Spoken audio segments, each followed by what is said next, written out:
bisa berdiri sendiri, walaupun di Perpres kita dianggap kan wajib membentuk unit layanan pengadaan. Namun di satu sisi Menpan juga masih ada pembatasan penciutan ya untuk mengurangi PSSI belanja pegawai. Nah di sini di struktur organisasi OLP yang ada sekarang di Kota Banjarbaru, kita masih ad hoc ya, jadi kegiatannya ini ada di bagian pembangunan. Jadi seperti ini strukturnya. Jadi ada semacam masih dalam, dulu kita pernah melakukan ini OLP setara eselon 2 waktu awal. Kenapa? Kalau dulu kan yang namanya pengadaan ini dari SKPALA, SKPD ini enggan mengeluarkan, agak merasa kekuasaan juga ya, karena eselon pengadaan diserahkan kepada pada OLP. Jadi semacam dia untuk menunjuk seseorang itu tidak dibatasi ya, jadi disetarakan. Dengan kemajuan zaman juga dipikir-pikir sekarang juga ada namanya e-katalog. Jadi e-katalog itu banyak yang sudah namanya penunjukan langsung. Jadi ada penunjukan secara yang ada ditanyakan e-katalog oleh KPP. Makanya kita turun lagi ke eselon 3 ya, setara eselon 3 kepala OLP-nya dan sampai sekarang. Ini model yang diterapkan. Jadi semua SKPD ya, itu ketika untuk proses pengadaan barang dan jasa ditujukan kepada unit layanan pengadaan. Setelah unit layanan pengadaan, kita suruh melengkapi persyaratan baru diproses ke Pokja ya. Jadi semacam ini model yang kita lakukan. Dan ini mekanismenya, SKPD membuat rencana umum pengadaan ya, rencana umum pengadaan, terus dimuat di rencana umum pengadaan, diumumkan lewat LPSI, terus SKPD plus unit layanan pengadaan membuat rencana pengadaan. Terus SKPD menyerahkan rencana pelaksanaan pengadaan ke unit layanan pengadaan. Terus Pokja menyusun dokumen pengadaan ya, menyusun. Kita bisa namanya kaji ulang. Setelah kaji ulang, misalnya HPS, kerangka acuan kerja, terus dokumen kontrak yang disepakati, modelnya seperti apa, ketika sudah administrasi dan kualifikasinya apa. Setelah sudah di ACC, kedua pihak PPK bersama Pokja, lalu Pokja melaksanakan proses pengadaan ya. Proses pengadaan melalui sistem LPSI, terus OLP menyerahkan setelah penyelesaian tetap proses, ada masang proses, ada masang sanggah, ada pengumuman ya. Lalu setelah selesai ada penetapan untuk ditetapkan pemenang. Kalau misalnya di bawah 100 miliar yang ditetapkan oleh Pokja, di atas 100 miliar ditetapkan oleh pengguna anggaran ya.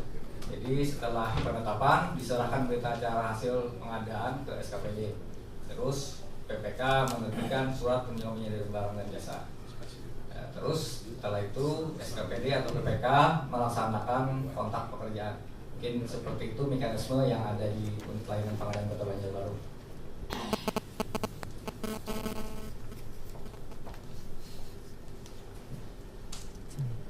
Nah, sekarang juga ada bagian susunan organisasi OLP. Juga OLP ini kepala ini ada tim pendamping ya.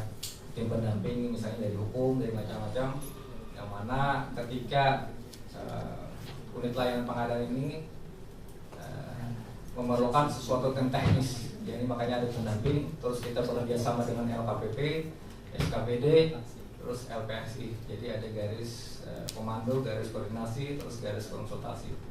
Ya, semacam ini yang kami terapkan. Dan ini juga pembiayaannya juga masih di bagian pembangunan.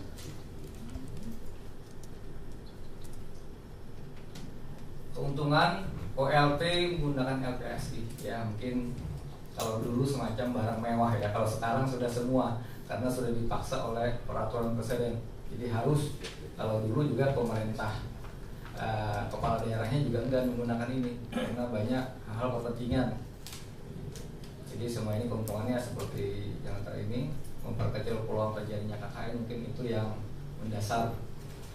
Efisien waktu ya, efisien waktu ketika penyedia yang ada di luar Kalimantan misalnya bisa mengikuti, tidak harus dia mendatangi ke suatu daerah yang ada pelelangan, menciptakan juga persaingan usaha yang sehat, memperluas peluang usaha ya, mungkin itu. Cakupan layanan OLP Kota Banjarbaru juga saat ini tidak